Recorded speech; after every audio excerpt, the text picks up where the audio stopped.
Hey, what's up, spooky fam? Today's video is part 8. I cannot believe we're almost at 10 parts in this series as well. But this is horror movies under 80 minutes because sometimes even 90 minutes is too long and you maybe just want like a breezy, quick 70-minute watch to get through before bed or something. So I love very short movies. Unfortunately, some of the bad things that come with very short movies is that a lot of them are found footage, A, or B, not the greatest. So I kind of want to put a mixed bag on your radar, on your watch list. So I've created a whole Letterboxd list corresponding to this series. I will leave it linked down below as always. Go ahead and follow that. Go ahead and check out all of my links if you would like to see any more of me or support the channel any further. Let's just get into 10 more films under 80 minutes because sometimes 90 minutes is just a little bit too long.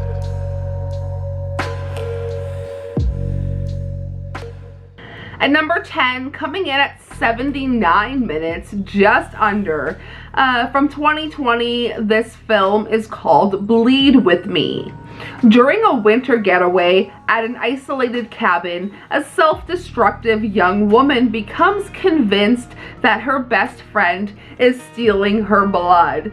And I feel like this is a very horrific concept, but it also feels as though it was very much like a pandemic concept. I don't know, let me know your thoughts if you've seen it. Moving on to Shopping Tour from 2012 at 70 minutes.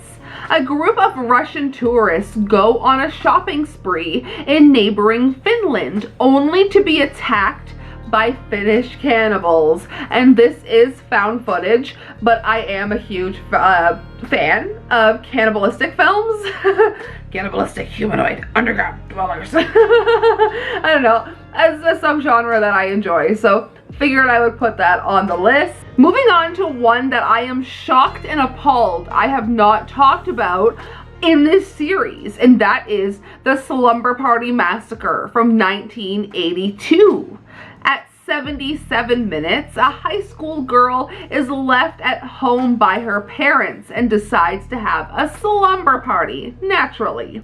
Meanwhile, a mass murderer with a love for power tools has escaped from prison and eventually invites himself to the slumber party. And part 1 and 2 are both great films, both directed by women, which I love when women do films that are like super exploitative like this. It's almost like American Psycho, that movie directed by, like, it just gives you like the perspective that you feel like you want. It's not just like gratuitous for the sake of being gratuitous. It feels like this is, you're getting the violence from the side of the person that it could be happening to. Like, that's who it's you know what I mean. But moving on to massacre movies directed by women, let's talk about Sorority House Massacre from 1986, coming in at only 74 minutes. Upon joining a sorority, Beth is plagued by nightmares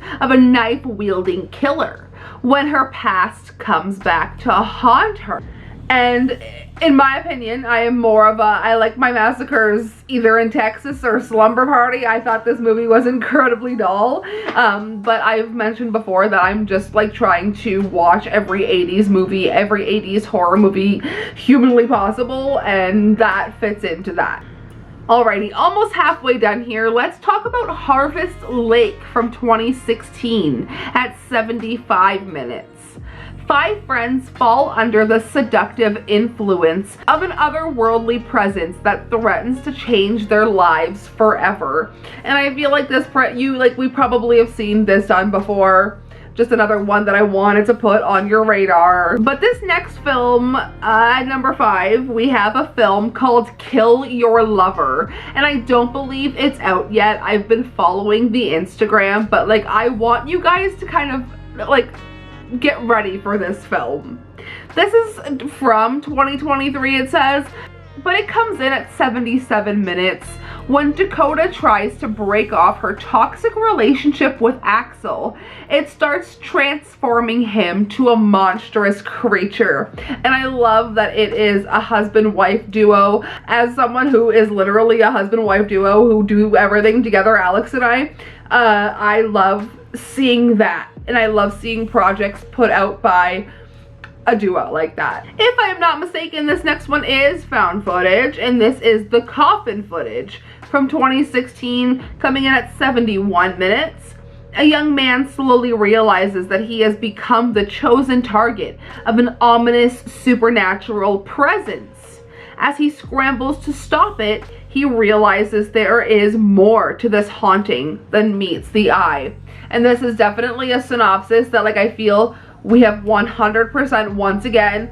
We've seen it before, but I feel like you guys are pretty good at discerning what you like and what you don't like. But as always, we don't yuck anyone else's yum here on this channel. So something that might be my least favorite film ever could be your possible favorite film of all time, and that's fine. Alright, last 80s film on this list, let's talk about Forbidden World from 1982 at 77 minutes. In the distant future, a Federation marshal arrives at a research lab on a remote planet where a genetic experiment has gotten loose and begins feeding on the scientific group. And I feel like this is one of those bad B films. I mean, I would consider it a B film. That is like, this is one of the films that I would classify as good afternoon schlock. This next film, Last Night at Terrace Lanes from 2024 at number 2. This comes in at 75 minutes. When a bloodthirsty cult invades a bowling alley on its final night of operation, a high schooler on a date from hell must join forces with her survivalist father to fend off the crazed murderers. And we actually tried to watch this the other day, but it would not work. So part of me thinks that it might not be like wider released yet. It is from 2024 this year. But it is a film that is it's in the forefront of my brain. And finally, could not have a list without, I mean, a lot of his films are shorter films.